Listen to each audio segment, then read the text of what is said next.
All right, welcome to Witchpolice Radio. I'm here today with two members of, well, I guess we're going to talk about various projects here, but I think before I try to introduce you, maybe the best way to start this off is if the two of you want to introduce yourselves and give a bit of background about what it is that you do musically.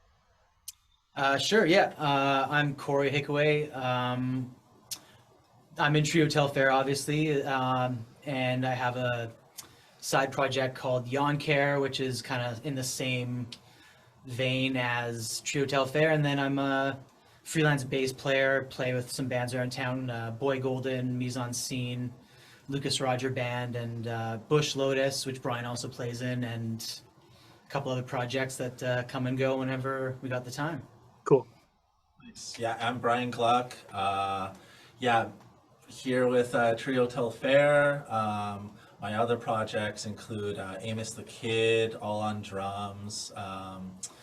My other bands are TARP, which is formerly known as Heine, which is formerly known as Heinrich's Maneuver. Okay. Also Bush Lotus, as Corey mentioned, and Fast Tripper, which is the latest incarnation of a previous band called Umami. So you both have obviously a lot on your plates musically. What is there sort of a priority right now? I mean, I know we're going to talk about Trío Telfær, of course, but do you have sort of how do you juggle that time with all of those projects on the go? It can be difficult, but usually most of the time it works out so that when one is busy, the other one usually slows down, so I'm able to make it work. But for me, Boy Golden is the priority for me because we've just been super busy and had lots of opportunities to tour and stuff. So Sure. any chance I can get on the road, I try and take that. But yeah, it can be tough when there's like this week, or sorry, this month is super busy with three different bands having shows and learning a new set for one band, and then we try and fit in Trío Telfær. We have a standing date every Monday. We try and get together and record or mix, but it doesn't always work out. But usually at least like 2-3 weeks out of 4 in a month we make happen. And then, I mean, Brian's got a full-time job as well. But. Yeah.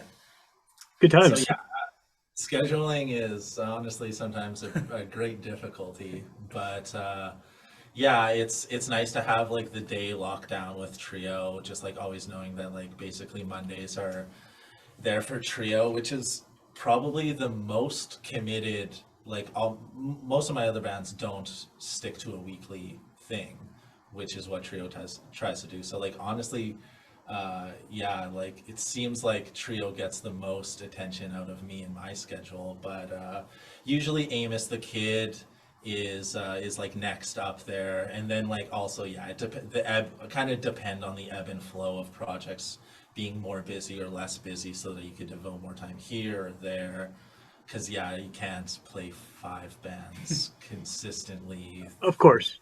Once a year.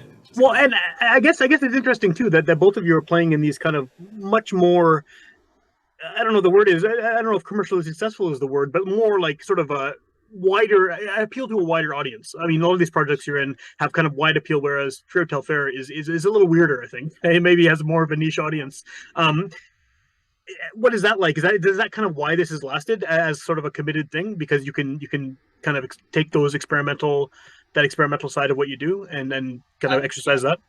Absolutely. I feel like having a creative outlet is super important for me personally, because a lot of the bands I'm playing in there, I do get to be creative and play my own parts and write parts, but it's mostly working within like a structure of the band and a style of music, and like you're like less wiggle room in terms of what you're doing. And with Trío Telfær and Yawn Care, there's none of that. We just do whatever feels right, and it can be really freeing to have that outlet. And so yeah, I think it's important, definitely important for me personally to have that outlet. Yeah. I guess, I mean, I'm trying to think of what the most, I think probably the highest profile thing that Trío Telfær has done that people might recognize is that event at the Human Rights Museum a few years back. Yeah. And I think, I mean, obviously, it's been a project for a while before that, but maybe what is the best way to define what it is that you do? Because I think it's you know, like we've sort of hinted at, it's a little experimental and different and kind of stream of consciousness sort of sound. How do you define it? Yeah, I think like Trio has always been like without any defining characters, which is exactly like how I think we enjoy it to be. For a while, when we were a younger band, we would basically sometimes there would be people that would come to us with a specific vibe in mind for a show. So, and that's when we were comfortable like going out and playing live gigs completely improvised, and we'll be like, okay, let's do something scary for this Halloween show. And so we would just like make up something spooky, and then there'd be like other times where like the Human Rights Museum, like we never played music like that before we got into that building, so it was just like Or since. yeah. Or since. And actually, I think that's a really important element that that we hadn't mentioned yet, is that everything at its core with Trío Telfær is improvised and generally recorded live. And I think that's I guess would be how I define it, for like mostly, is that it's just improvised and it's all nothing kind of premeditated aside from maybe like the energy or the vibe that we're feeling that day when we like pick out sounds before we jam. But other than that, the music is all written in the moment. So that naturally, each of these is a one-off then, right? Each performance is going to be kind of a unique experience. It's going to be different music. It's going to be a different vibe probably, and people are going to get the same thing more than once, even if they want to. Yeah, exactly. And even for us, even if we want to, we have tried to relearn some of our jams that we've done for live shows, and it's tough because like sometimes those little mistakes you make in the moment that aren't your like natural thing you would play are what make the song, and trying to recreate it, when you recreate it, just doesn't have the same kind of energy. It feels forced or something like that. Is there sort of a structure? I mean, there's not a structure like you just said, but is there sort of a structure to how you guys jam at this point? Like just after having done this for as long as you have, is there sort of a format you sort of naturally go into when it comes to making these pieces? I think there is, but I don't know if we've ever actually Never really vocalized it or talked about it. There's like communication that happens, and like the more serious we've gotten, the more like the people that are playing melodic instruments, we do have to be conscious of like, oh, what key are you in, or what if someone just starts playing a chord progression. You try not to talk, so it can't be heard in the jam. So you try and just like watch or listen and figure it out. But that's an interesting question. I haven't really thought about how, like, I guess there are natural things that we do. Yeah. Like we've been playing together so long. If Brian does a certain thing, I can kind of tell where he's going to go with it, and then I'll try and like predict that. And sometimes it doesn't work out, but sometimes it works out great, and then we go somewhere that we would never have been able to achieve just thinking about it beforehand. We had to like jam to get ourselves there. Yeah. And like thinking back to like the old days when we actually lived in Telfær House, it would be like us sitting in the basement, and maybe somebody sitting there with a guitar and they're playing a little riff or something, and then all of a sudden they're like, hey, you know what, like I'm gonna plug in. It plugs in and starts playing the riff, and it's like, oh, okay, I'm gonna go sit on my drum set. And then you sit down there, and then okay, Corey picks up his bass, and then all of a sudden we're like playing Basement Suite or like whatever like thing is just like, okay, that's an album now. So it's like it's not always like a other than like spontaneity, we kind of rely on that a lot for like, oh, somebody's just like playing something, and then you just like, you don't have to say anything, you have enough musical knowledge and vocabulary to be able to be like, okay, I know what to do. No, that's really cool. We've been also like, Brian and I are like the main rhythm section on almost all of Trío Telfær stuff, and Daniel Diamond plays drums along with Brian on a lot of it. But we've also been very lucky to have like really, really talented lead players, like guitar or keyboard players, that we kind of just like set a foundation and let them do whatever they want to do on top of it. And then Brian and I kind of lead where the jam goes. And then if you have someone as talented as like Micah Ehrenberg or Scotty Petrowski, or the guys that played on a lot of the early stuff, like you can, if you just give them something to groove on, they can go off and then feel it out when we make a change. And I feel like that's kind of like part of the structure of what we did back then, especially. Yeah. Well, with not to dwell too much on the Human Rights Museum show, but just thinking about that and being part of the jazz festival, obviously a lot of what you're describing has similarities with more experimental types of jazz, more avant-garde types of jazz. Do you feel like you fit in with that at all, or do you feel like this is something different that just sort of uses some of the same techniques? I think it like jazz is hard to define. Like if we're talking about like jazz tonally, like sure we're maybe not a jazz band, but I full-heartedly feel like we are a jazz band in terms of our like ideology and our approach to music. Like I think the way you can like define jazz is like it's a process. It's not so much like what it sounds like in your ear. It's more of like how are the musicians relating to each other and how is the music being formed. Mm-hmm. I think that's the thing that truly defines what jazz is. So like in that context, I feel like we're right in there, even though it might not sound like it for most of our music. Like the way that we approach it is fully jazz. Yeah, I agree with that for sure. I like that idea of being ideologically jazz, but not sonically jazz. It's a thing, right? There are lots of types of music where that is, you take from that kind of experimental nature of it, and just what you were saying earlier too about playing off each other and knowing when changes are happening just from experience, playing music together and stuff. That's all, I think, part of the same sort of continuum of what jazz is. I agree. What was the reaction like at that show? Because you're playing the jazz festival, big marquee event, so presumably the fans there who are there to see all the different artists are jazz aficionados, right? Like, what did they think of when they saw your? It was hard to tell because we weren't necessarily on a stage. I think like it was like a main stage area where Brian Blade and the Fellowship. Yeah, they played, and there Josh Redman, I think, also played there, and then we were kind of like a auxiliary part that you would walk away from the main stage, and we were in the Hall of Hope right at the bottom. So there wasn't really anybody in front of us that we could see. They were all above us. Oh, okay. And where I was seated, I couldn't see them. You could probably see them from where I could you were, see a couple people, but it honestly, it was great because it felt like us in the jam room. Like we were just alone in this big, amazing sounding hall that just made us sound huge, and we were able to just kind of let go of the crowd and just like be like in our jam room again, just experimenting and not really feel the pressure of like a crowd. And then like because the crowd wasn't as like involved in the show specifically, because people were probably walking by or only hearing it through echoes in the building. Like it was like we didn't get a whole lot of feedback. Like there was a handful of people that like was there for us specifically, like Jen Dirksen, for example. Like they loved it. So there's always a handful of people that were like, that's sick, and that's honestly what we're here for. We don't need like thousands of people to see us, even though there was like 1,000 people in the other room right down the hall.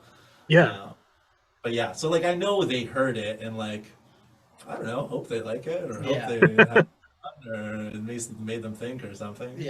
I was actually kind of nervous for that show because I don't play jazz. I've never learned how to play jazz, and I just like I not that I felt like we needed to be jazz to justify being there, but I just like at moments felt like, oh, there's gonna be a bunch of like jazz fans here. They're like, I can't play jazz, but we just did what we did, and it worked out. So.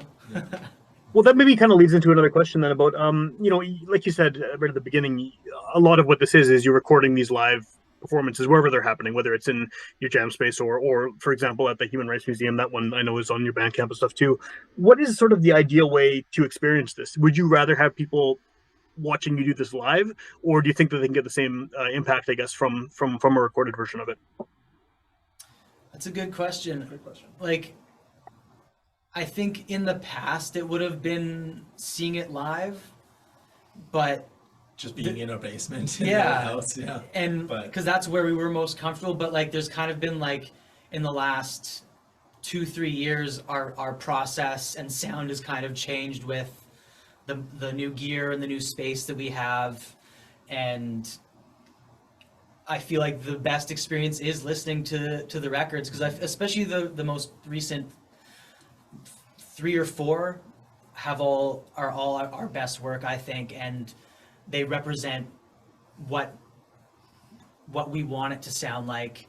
And it is different from the live jam. It's like the live jam is the basis of the song, but there's extra production that we've done and extra mixing that we've done that kind of make it the optimal experience to hear it. Hopefully one day we'll be able to repeat that live, and we're working on that, but Yeah. it's a slow process.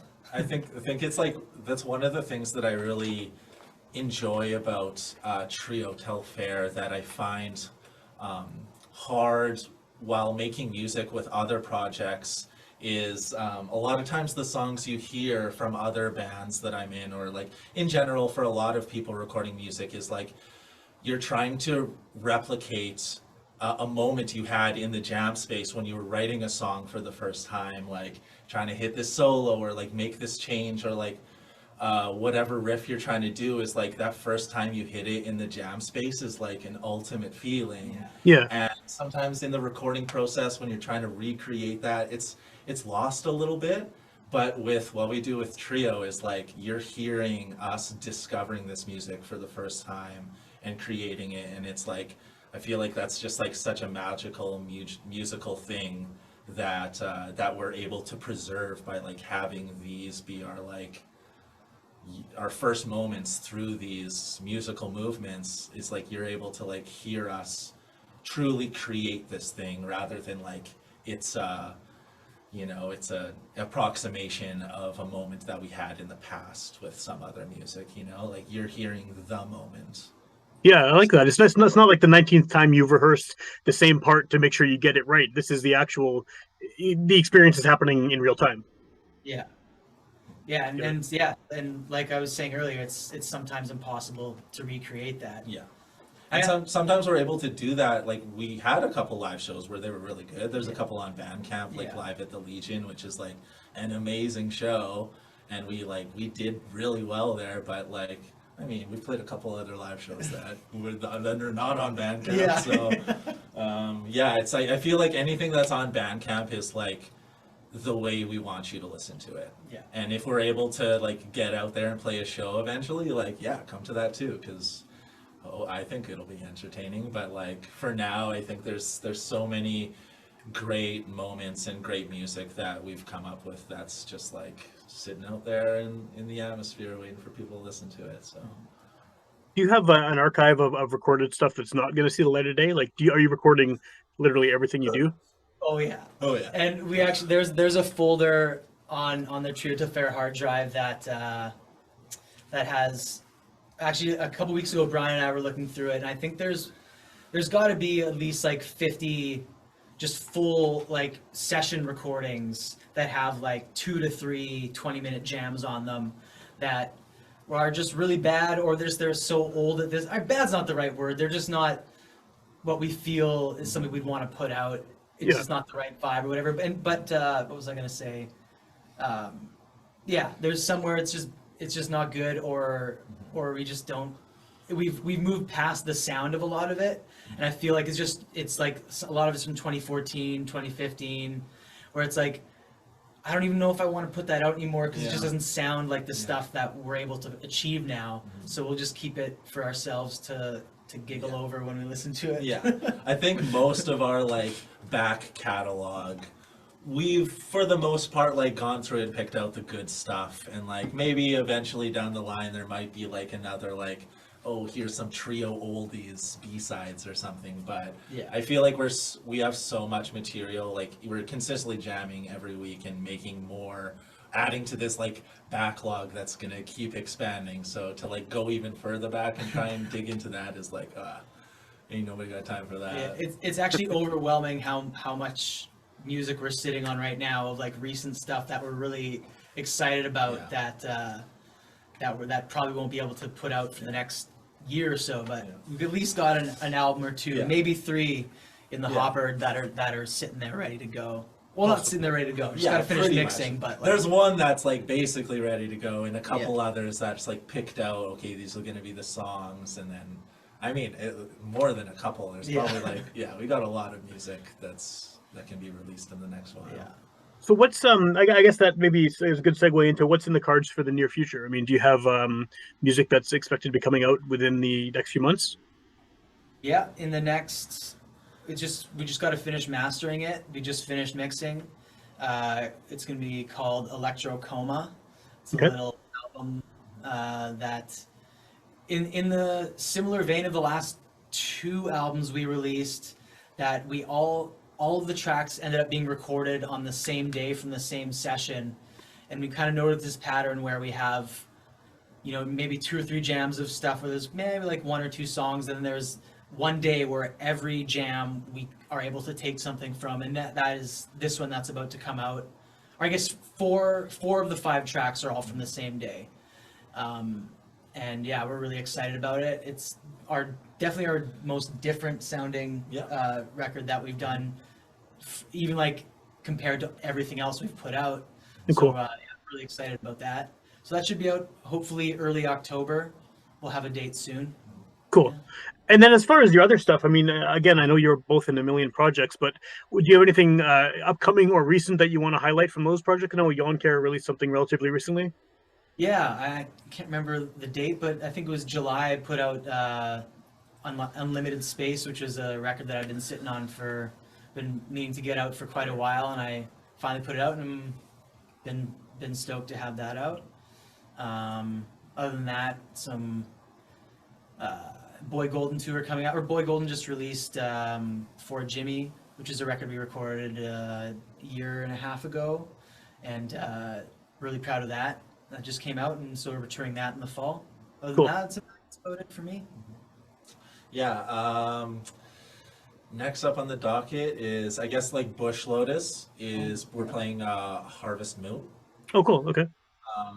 So that's the last of the Bush Lotus booked gigs. We've also played Rainbow Trout this past summer, and then after that for me, TARP, aka Heine, aka Heinrich's Maneuver, is Soup Stock.